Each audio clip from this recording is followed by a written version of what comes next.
second. Yeah, am I live? Yeah, yeah, like, can you speak now? Uh, hello. Are you guys able to listen? One second.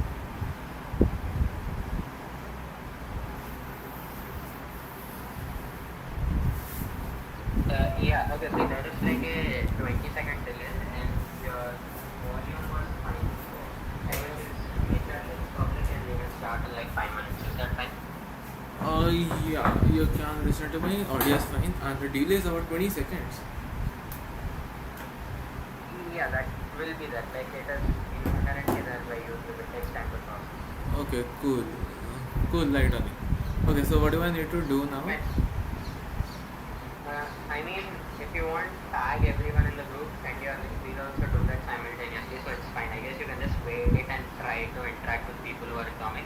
And Okay. then you can start in like 5 minutes. Okay, cool. So how do I get the Okay, stream? you got the attendance. You got the No. attendance QR code, Oh right? fuck. No, it's not. It's not there with me. Fine. We'll send the QR to you. You show it in between. Like it's fine. You just like go live for now.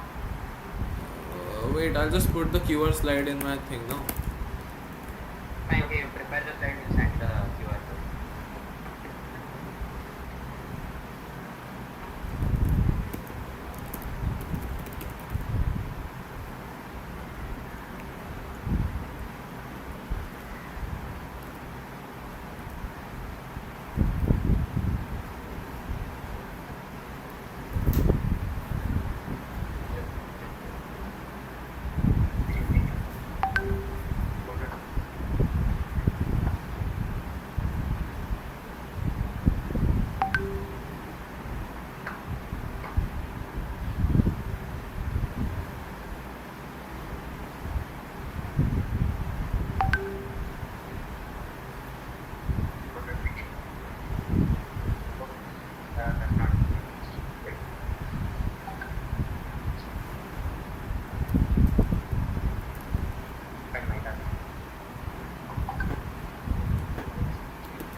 Hello everyone, I'm audible.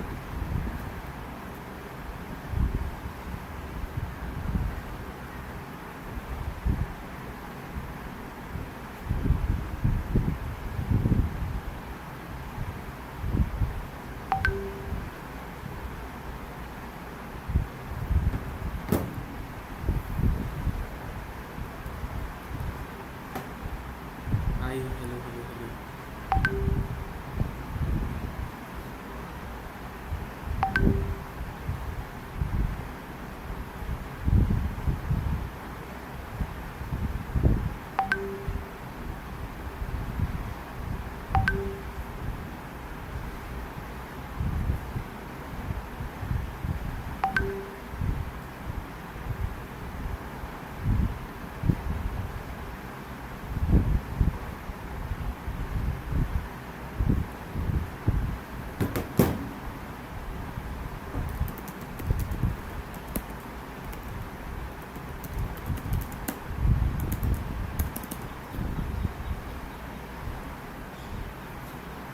Hi, hello.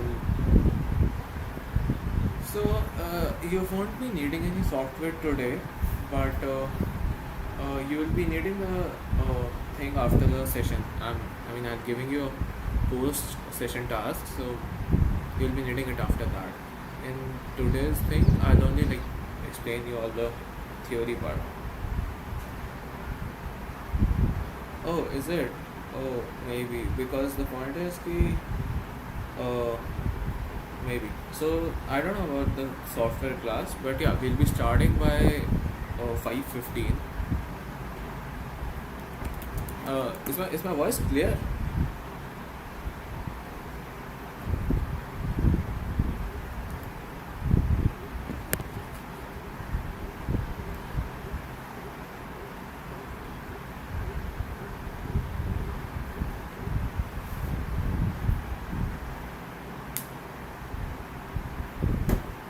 Okay, cool, cool, cool. Got you guys. Uh, Thank you. So yeah, call all your friends and all, and I guess we'll be done. And then we'll start.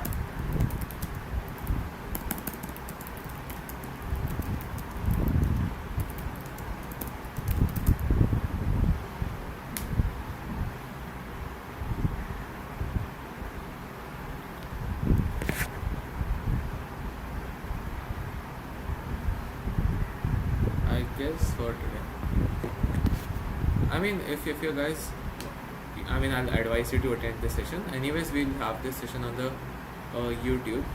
You can always watch it over there, and we'll anyways send you the slides after it. So yep. I mean, today's session, if you read the description, it's about slam and how does the robot sees and like moves around. How does it like sees different stuff? How does it like think like a human and all? So that's what we're gonna do today.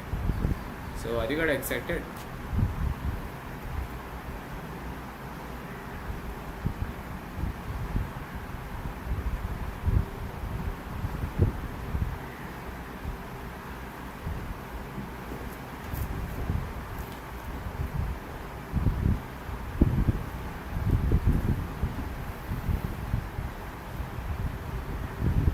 Good, good. Nice. Well, I guess we'll start. Okay, let's go. It's 5:15. We'll start then. If your any friends wanna attend the session, just call them. And now we're starting. Cool. So as you guys know, today the session is about SLAM and Nav2. So many of you would have seen robots in movies and all, right? So like Iron Man and Wall-E, Transformers, so many things. So the point is कि how does they clearly see? We're gonna understand something really cool about them today. Okay, so imagine I built a robot and I place it inside the school after like everybody has gone home, or place it inside my workspace after everybody has gone home. It has never seen this school before. So what does this robot ask me? It asks me how do I go from this thing to here? Suppose it's gonna ask me how do I go from classroom to the library. So that's what we are gonna like do today, and we're gonna like figure it out today. So today's focus gonna be SLAM. We'll tell you what SLAM is and how does it work. Second will be the sensors used in SLAMs. All of the sensors, maybe you have known some like LiDAR, camera, wheel encoders. All these we'll study today. We'll also understand about how does a robot detects the objects around it, the feature detection, and how does it match with it. Is it a lag over there?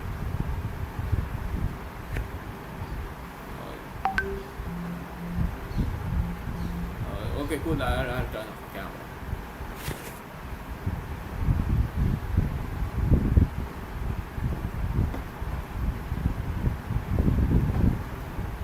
Is it fine?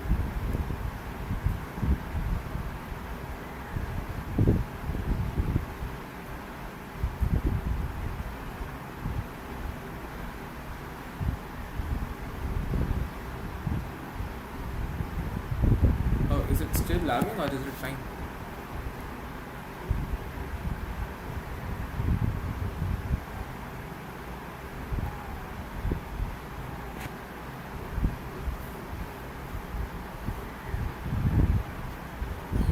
Cool. Okay, we'll move forward. So, okay, as I told you, we were gonna see how does a robot like detects the features around it, detects obstacles around it, and how does it change its path according to it. So that's what we're gonna like do today. And again, there's a particular module of ROS which we're gonna study today, and that is Nav2. So in today's session, we are only gonna study about the theory of it, and you will be given a assignment on Nav2 as a homework, which you have to like implement and try it on your systems. And I'm assuming all of you would have their Ubuntu installed in them, and they would have ROS in them, right? So yeah, we're gonna start by that. Okay. So first of all, so how does robot don't get lost? So first, they don't have brain like us. They can think, or they can like compute what's going on around them. They need to have eyes to see around them. They need to have like sensors which detect all these things. Okay. So how does they don't get lost? How does they don't avoid becoming Dora without the map?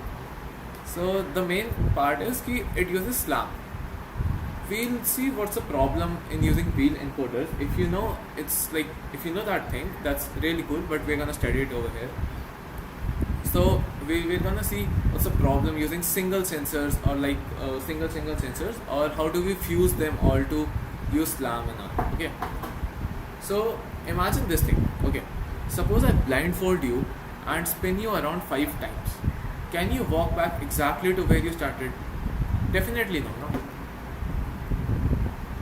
Why that's a no? Because your brain loses track.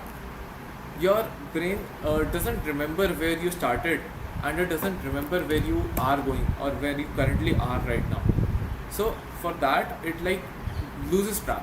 So robots, they also like face the same problem while they are like going over or like mapping and all.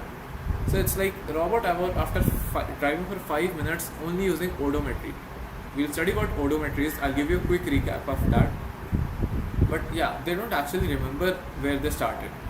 So that we're gonna do now, and we're gonna solve this problem. Okay. So we're gonna first recap the odometry. What odometry exactly is. So odometry is the use of data from motion and sensory systems to like estimate the vehicles or robot change in position relative to the started location over time. Okay, so exactly. So what's it?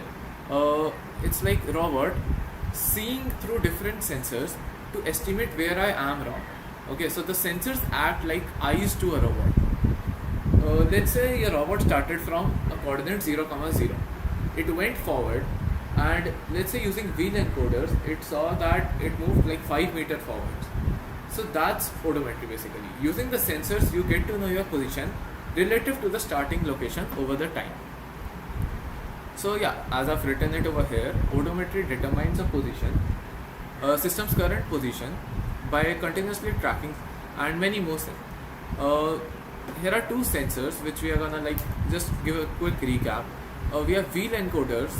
These are basically placed on the wheel drives, and these sensors measure how many times a wheel rotates. So for one rotation, it tells it's a 2 pi rotation. By telling the number of rotations, it can tell where it's going. You have the radius of the wheel, you have how many rotation it has done. So by it's a clear kinematics, we can find how much distance has it traveled. So a point to note over here is the distance that it travels. It's a linear distance. Okay. Now we have IMUs. IMUs are inertial measurement units. These are the sensors which like use gyroscopes and accelerometers to measure acceleration and angular velocity. They track changes in direction and rotation. So they have accelerometers, gyroscope. It measures the angular acceleration, the linear acceleration. It tells how fast is the robot going. So it tells basically about the velocity and accelerations. So now you have how much distance. Now you have how much acceleration it's going. So you can actually find out where the robot is going and at what speed is it going. Okay. Now the problem with this is, why do odometry fail? We have the sensors, each sensor tells us a particular amount of data, and we can find the velocity and distance of the robot traveled, right? So where does the odometry fail and why does it fail? Okay, so let me give an example. Wheel encoder counts wheel rotations, that we know, correct? The robot estimates I moved 1 meter, right? Now I have to ask it, if the wheel slips on the water, did the robot actually move 1 meter? Let's say if there was water on the floor, so obviously there will be less friction. If the robot moved forward, did it actually move 1 meter? The answer is a clear no. It didn't move 1 meter. It moved a little more or a little less than the 1 meter thing. Maybe 1.1, 1.2, but it did not move 1 meter. Here the encoder lies. This is the part where the encoder fails. So we don't have the actual correct data, right? So here is why the odometry fails. Now we are going to understand a very crucial concept of the actual terminology that why odometry fails, and that is drift. Okay, what is drift? Exactly, that's the question what we have asked. Okay, let's say initially the actual was कि it has moved this much, and the actual distance it has moved is this much, and according to the wheel encoder or other sensors, the estimated distance that it moved was the shown arrow. Initially it was this. Okay, after some time actual would remain same, because actual would maybe increase by something, but estimated would increase a lot. Okay, so if there was an error of 0.2 meters initially, after some time that error keeps on accumulating and it increases over to a 1 or 2 meter thing. Let me give an example. Let's say I'm using an IMU. Okay, I'm using an IMU to measure acceleration, linear acceleration. Now let's say the actual acceleration was 5 meter per second square, and what IMU measured was, let's say, 5.2 meter per second square. Now if I wanna find how much distance it traveled or how much distance is traveling it right now, what I'm gonna do is I'm gonna double integrate acceleration, and that's what gonna be the distance. Now the 0.2 error, it gets integrated over time, and it's not even getting integrated, it's getting doubly integrated. So that's the part where the error accumulates. Initially it was a very small error, it wouldn't matter that much, but after some time the error goes quite high, and a robot gets confused. So that's where the drift part comes. That drifting from the actual the actual position or the actual acceleration, it's actually called as drift. Now why do the thing drifts? I gave you an example of an IMU. Why does it drift? Exactly, tiny errors become huge, like making one typo every sentence. If you are saying if you're writing a sentence, if you make a typo in the initial one or two words, the whole sentence makes no sense. So exactly, eventually your whole essay would also become unreadable because of that one typo that you made. So that is why the odometry part fails.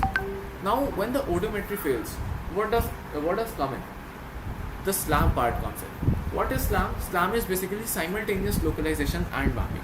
Now, what do we want? We want how much did the robot move and what speed is that moving at, right? Or exactly. So odometry failed. We couldn't get the exact distance or exact speed or exact acceleration or where the robot was, where was its position relative to the initial position. Now, to solve that problem, SLAM comes in. SLAM is simultaneous localization and mapping. Okay. Now, you have heard the word simultaneous. It means similar at the same time. Localization and mapping. Which one comes first? Mapping or the localization? What is localization? Localization is a thing where the robot knows where I am. It knows its position. And what is mapping? It knows the exact map of the place that it is in. Okay, this is a map and this is a location. So, which comes first? Because they both are interrelated. If you don't have the map, you can't find where you are standing. Okay, so you would be standing at a random location, and if you don't have the map, you can't figure out where you are standing. Or if you know where you are standing at, but would you be able to find the whole map from it? No, you would just be able to see your surroundings and won't be able to map from it. So that's the point. Neither. They're gonna happen together. So the simultaneous localization and mapping is the concept where the robot finds its position simultaneous to making a map of its surroundings. Okay. So that's the part. It's basically giving the robot eyes. So how does it do it? Okay, so it definitely uses all the sensors, the camera, LiDAR, IMU, wheel encoders. So so we are gonna pass on to all the sensors that we use. Okay. Before that, I'm gonna give you an analogy so that you guys understand it better. What is the analogy? Imagine entering a mall for the first time. You don't know where all the shops are. You don't know how many floors it has. You just enter the mall and you're like blank, completely blank. Exactly. You don't know where all the exits are, where the food court is, where the you are. Now, you walk around the mall and you slowly build a map of the mall. Like, yeah, here's the food court. 50 meters from here is the, let's say, a Zara store. And 50 meters from that is like something else. Okay. The fire exits or something. You start building a map knowing that where you are going. So you know your position as well as you know the map. And this is the exact SLAM. Your brain is doing SLAM, the simultaneous localization and mapping. Now, what does it do? It stops, it looks around, it assesses the environment around it, and it manages. That's what SLAM is. Okay. Now, I'm going to show you a visual of how does it look. So you're going to enter the mall. You don't know what it contains or where the food court is, where you are. So there are different fire exits. You go over there, you see fire exits. You go to the food court, you see different types of shops over there. You go to Trends or Zara or Lifestyles and all. So you get what shops are around you. You get where you are, and you build a map according to it. So you have a whole map, like the shopping center is at the first floor, and the clothing center is at the ground floor, hall is on the lower ground, like that. You have a whole map around you. So that's what SLAM does. Now I have a question. Why can't just robots use Google Maps? Okay, so why not just download the map where you are going and just move around? Okay. So the reason is, maybe something is different. You can get a map just to know where the thing is. Suppose you have a map, it would know where the Trends store is, but it wouldn't know what furnitures are in it, where the clothes are there, where's the men's section, where's the women's section. There could be different things. Maybe the construction is going on, furniture moved, different building it may be shifted to. There can be like different of things. Now if you download the map, it won't help, no, because again, things change after some time. If suppose they decide to like use a different store or like a different building, you would have the previous map and you would like just get lost. The robot builds its own map. That's the main thing about Snap. The robot builds its own map, and how it does it, we're gonna get it. So there's a thing called as occupancy grid. What is an occupancy grid? It's a probabilistic 2D or 3D map used in robotics to divide an environment into discrete grid of cells. Okay, so let's say you're in the food court. Food court is, let's say, I'm gonna describe a food court in like pixels. Okay, it's a whole 50 by 50 food court. You break that 50 by 50 into discrete grid of cells. So like in an image, each images consist of millions of pixels, or maybe 700 800 of pixels. So that part is what we're gonna apply over here. You break your map into different grids, and I'll show you how a grid looks like. So this is how it looks like. So maybe it's a food court. The white part maybe is the path for robot to move, and the black part is where the shops are. Gray part maybe represents something else, maybe the kitchens of all the shops. So yeah, this is what an occupancy grid looks for a map. Now here's another example of how it looks. I mean, it's like a Minecraft thing, you can say. So robots also think in blocks. If you have played Minecraft, you would like relate with it. So that's how robots move. Okay, now we're gonna move forward. What are landmark maps? So instead of remembering everything, robot remembers door, chair, table, window, exactly like humans. Okay, so I'll give you an example. When if you remember your 6th or 7th class, do you remember in your classroom which tile was where, or where the bulb was located? No, you remember where all the chairs were kept, where the blackboard was, where the teacher used to sit. So these are where the windows were, where the door to enter the classroom were. So these are the things that you need to remember to like actually map a room. That's what a robot does. Okay, so it remembers a door, it remembers a chair, windows, and again the same chair. Now, with the help of your like teacher, I mean, maybe you're studying in a school or something, I would like you to okay, so just leave it. But maybe you would remember your teacher where you used to stand, or where you used to teach, how you used to teach. So these all things are what you need to remember. Just leave this part. This part is of no use, and we'll move forward. Now I've told you localization, I've told you mapping, I've told you SLAM. What is the difference between all three? Localization is, I have a map. Where am I? My actual location, my actual position in a map. What is mapping? Mapping says, I know where I am, but what's around me? Okay, you know the localization, but you don't know the map around you. You are like confused where to go. In localization, you have a map, but you don't know what's your position with respect to it. Now comes SLAM. SLAM knows nothing, absolutely nothing. It goes around, simultaneously finds its position, and simultaneously makes a map according to it. So that's what we are gonna start today. Now we're gonna move on to different types of sensors that are used in SLAM. Okay. Now each sensor is made of electric circuits, and they obviously play a crucial role in our daily lives. This is a wheel encoder. What a wheel encoder says? Wheel encoder says, I know how much to roll, how much I rode, as I told you before. It has the radius, it measures how much it rode, and thus you get the linear distance. This is an IMU. What an IMU says, I know if I am turning. It measures the angular acceleration and the linear acceleration. Okay. Now, next is the LiDAR. If you remember, I asked you a question about LiDAR in the group, and you all answered like crazy. I liked the responses, it was too good.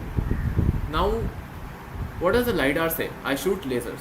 Why does it say this? We're gonna like study it in a further slides. Now, the last thing, we have a camera.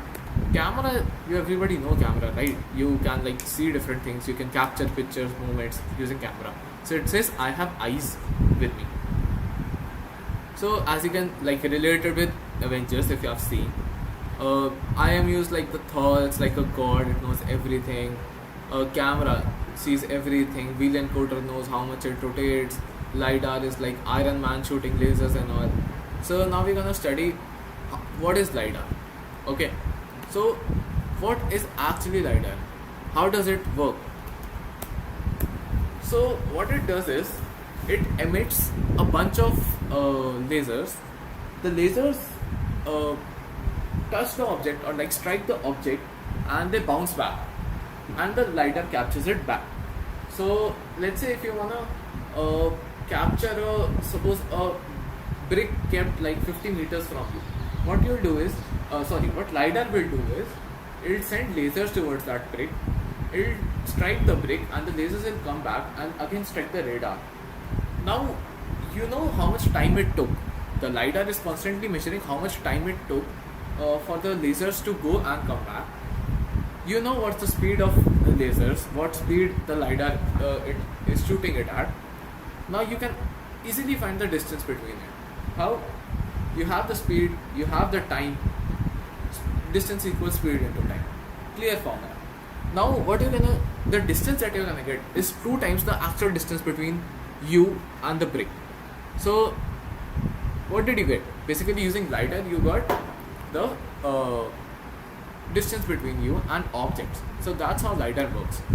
So what are the benefits of LiDARs? It even works in darkness because it's shooting lasers. It doesn't matter if there's light or it's dark, it just shoots it, and it's actually very accurate because the lasers it sends lasers like billions of times in a second, and it's like quite good, very accurate thing. So if you can see in the diagram, this is how LiDARs work. LiDAR sensors send light pulses to the ground, the pulses return to the sensor, and it can easily measure the distance between them. Okay, it's in this case it's a drone and it's trying to measure the distance from the ground, how high is it. Okay,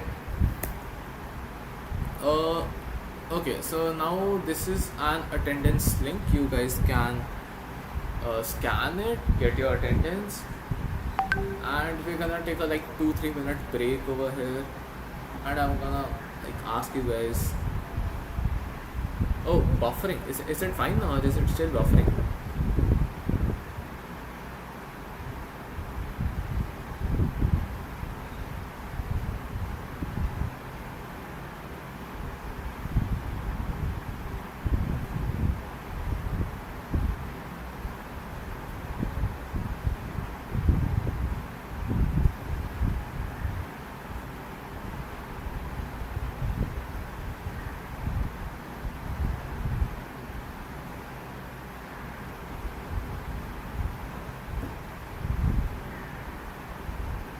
So what all grades are you guys in?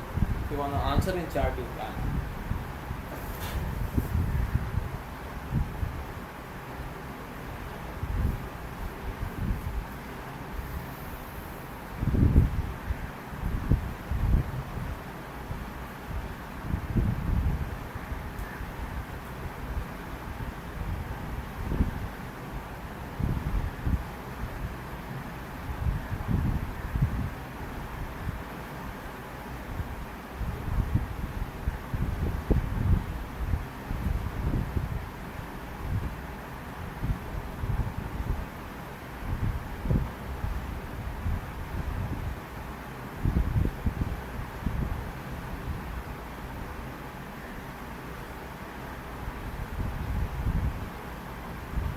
Yo, is it that much lag?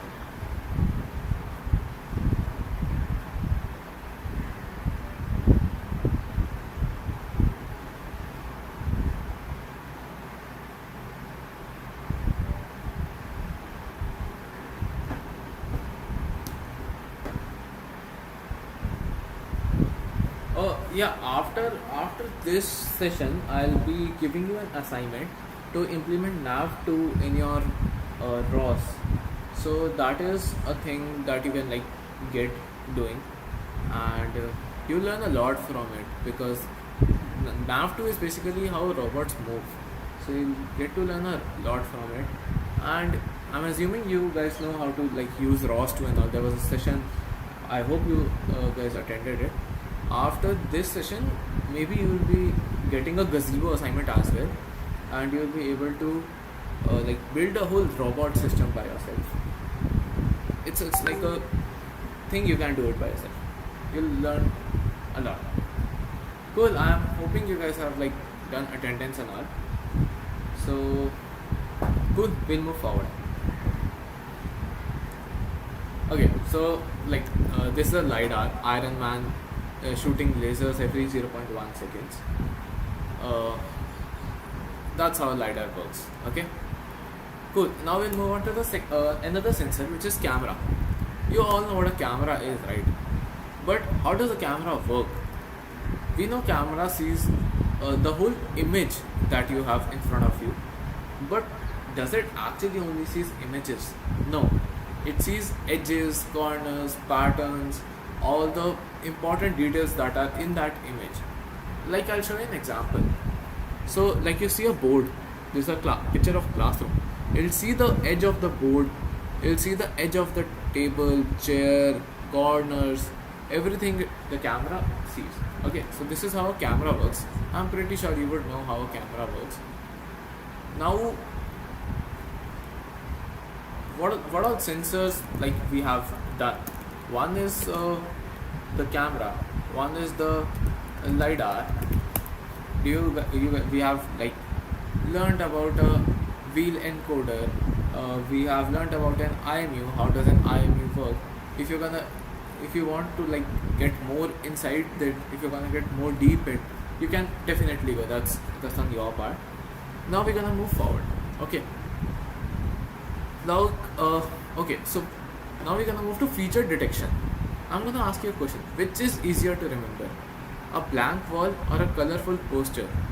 Obviously, a blank wall is not easy to remember because there's nothing valuable to capture in it.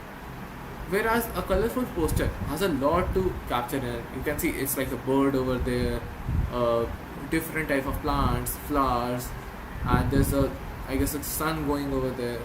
So you can capture a lot from a colorful poster than a blank wall. That's how a robot works. Robot also captures different things in a picture or the thing that it sees. Now, how does it like associates the data? So the robot sees chair, it sees the same chair again and again and again. It questions itself: is it the same data? Is it the same thing that I'm doing? Or is it the same chair that I'm capturing? So like you can see the Spider-Man picture over here. You have seen this meme a lot of times. So it tells it's the same chair, same chair, same chair. So it asks itself, is it actually the same chair? So it questions itself. That's data association. So exactly, that's how it works. Now we're gonna move to the loop closure. Loop closure plays a very important part in SLAM. Okay, so let me give you an example. Okay, like you see over here, the robot starts from like t equals 0.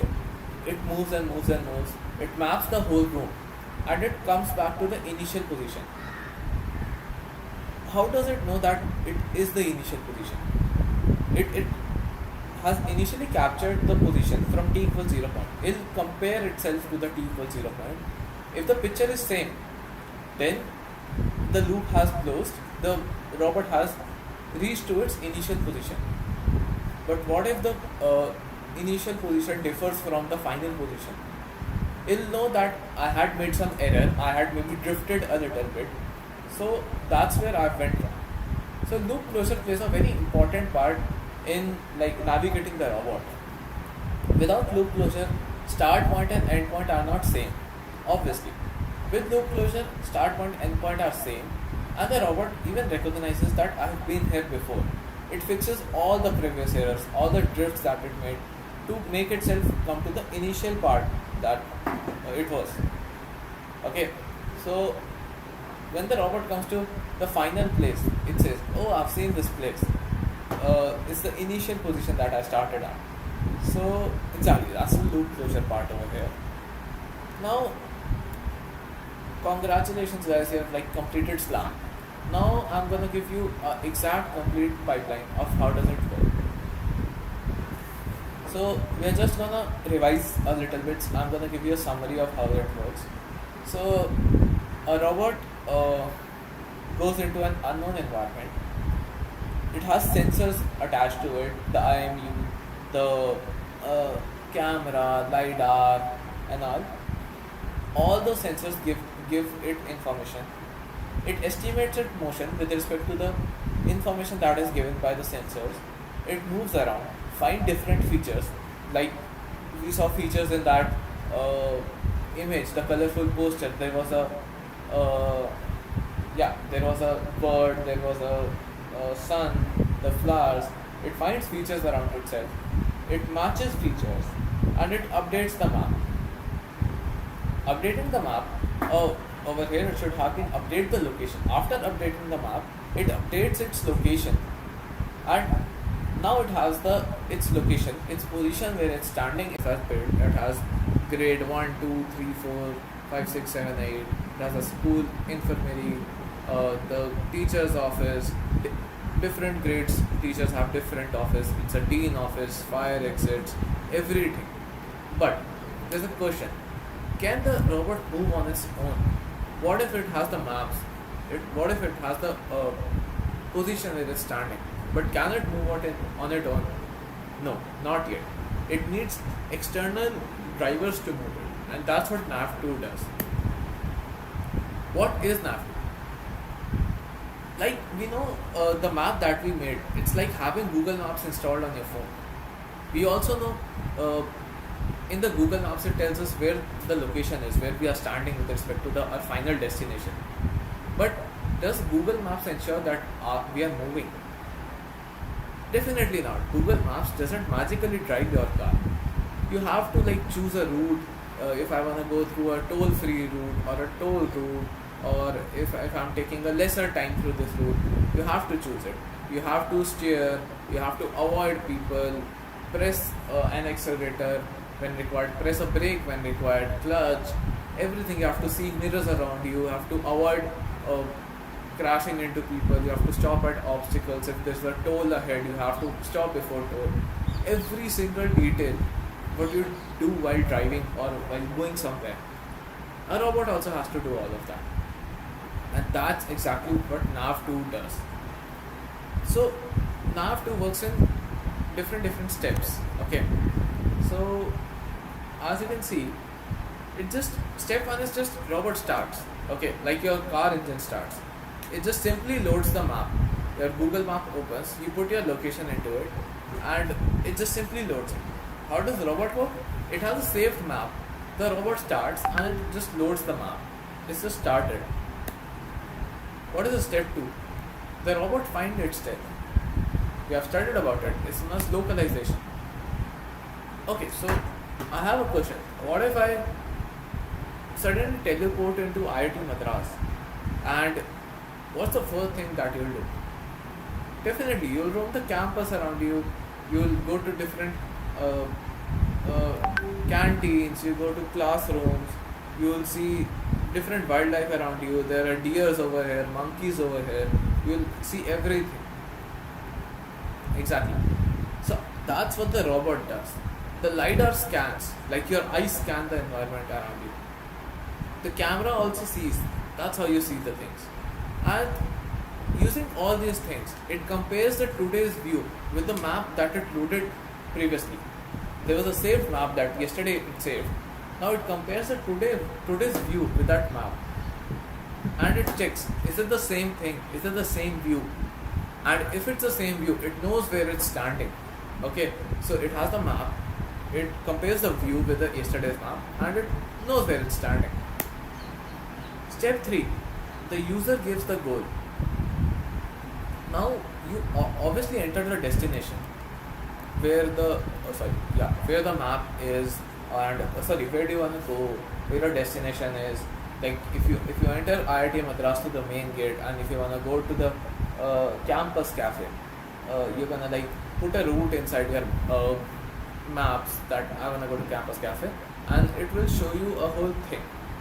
Okay, so step 3 is that you go to RWiz, if you know what it is. It's a ROS platform, ROS interface, and you click on Nav2 goal. So this is how the Nav2 wakes up.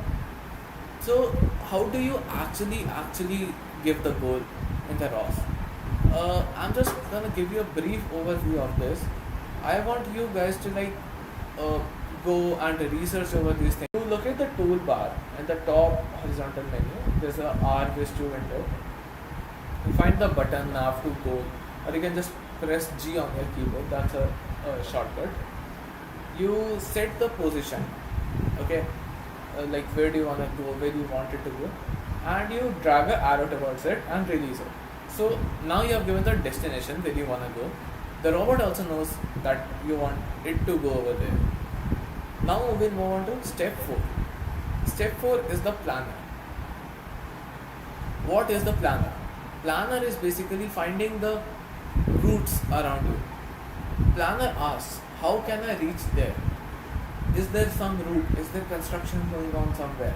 Is there heavy traffic over there? Are there obstacles over there? Or is there any person standing over there which will like interrupt me on my way over there? Just a second.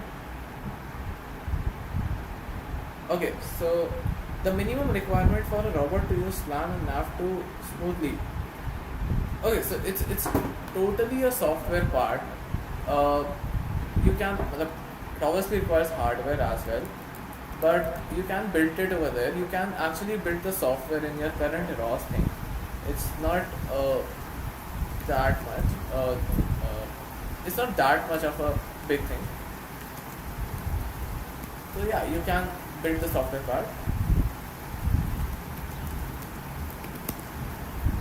So the part is you need to have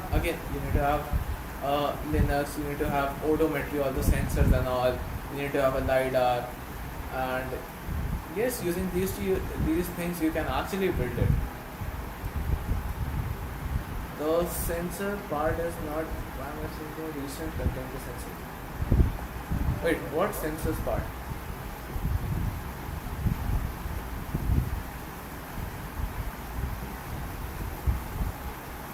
Oh, the session will be visible in the iBot's live thing.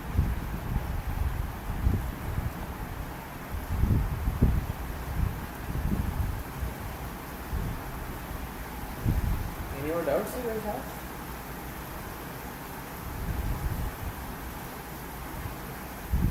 Oh, the initial slides. Oh, you're not able to see that. Oh, I'll send you the slides after the stream. Don't worry.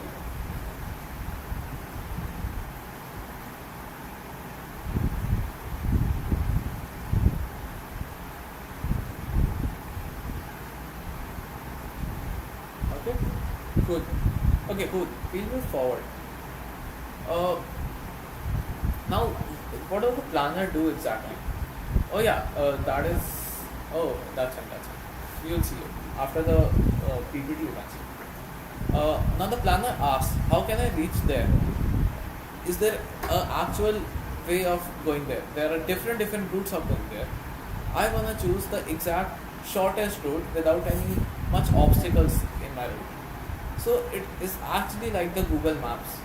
Like you can see the picture over here. There are two routes. It calculates both of the routes. Okay, so no, the implementation part is not going to be tomorrow. The implementation part is going to be a homework assignment. If you guys have any doubt, you can like ask us on the group. We're going to respond to you. And the implementation is actually quite easy. It's not much of a thing. If you guys know ROS, it's a quite easy implementation. Okay, cool. So yeah, it's actually like the Google Maps. Okay, let's move forward. Step 5 is the controller. Now you have the whole map made with you, which route you're gonna take over there. Now, how do you actually go over there? The planner only draws the path. The controller actually drives. Every 0.5 seconds, the controller asks, am I still on the path? If yes, I'll continue. Or, if I'm too far to the left, if I'm too far to the right. If it's too far to the left, it'll turn towards the right a little bit. If it's too hard towards right, it's gonna turn towards left a little bit. Now you can think of it like the planner is like a teacher giving instructions, and controller is like the driver steering. You tell it where to go, and it will go over there. Okay, cool. Now step 6 is a cost map. What is a cost map exactly? Can robot drive through people? Obviously it's a no. Can robot drive through obstacles, through a brick or through a big rock that is kept in front of it? No, obviously it's a clear no. How does it see if there are obstacles in front of it? You have sensors, you have LiDAR over there. Now, if a person is over there, it will classify it as an obstacle and it will give it a high cost. And it creates a danger zone over there and avoids the planner to go over there. So it makes a cost map of all the of the map. The cost map is like where it has to go, where it don't has to go. I can show you cost map if you want. Oh wait, yeah, just a second.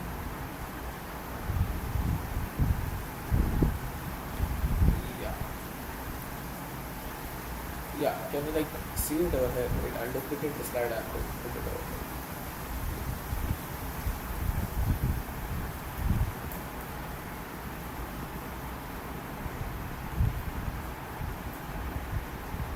Yeah, I hope you guys can see the map. This is like a cost map. So, can you see this blue region over here?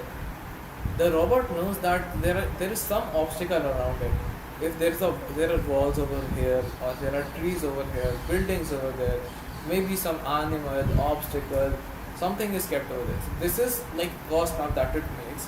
It creates a danger zone that the planner avoids going over there. Like exactly, like Google Maps. If you have a construction going on somewhere, Google Maps will definitely not take that route. It will take a different route to avoid that.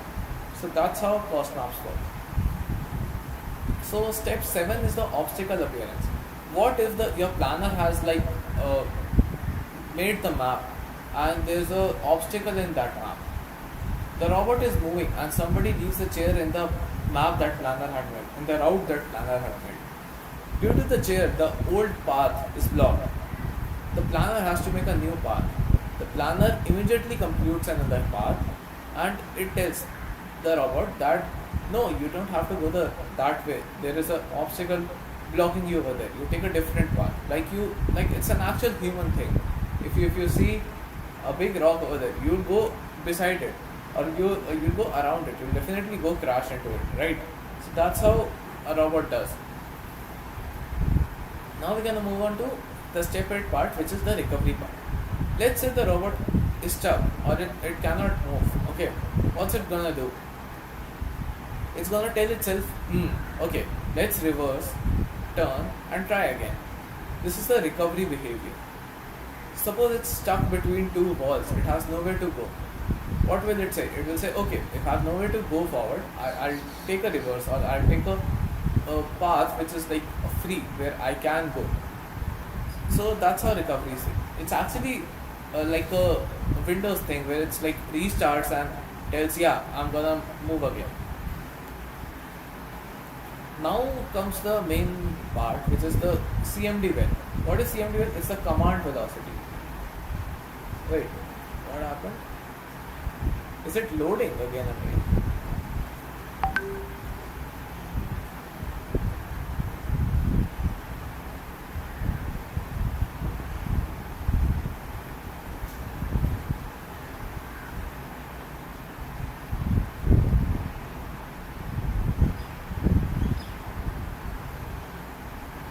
Is it fine now or is it still loading?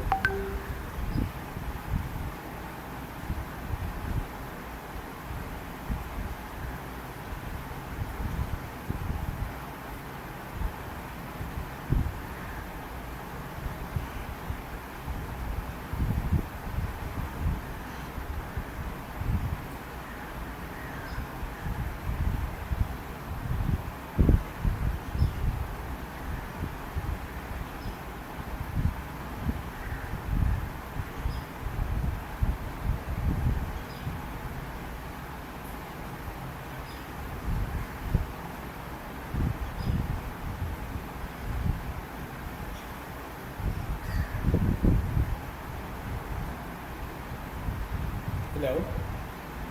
Am I audible to you guys?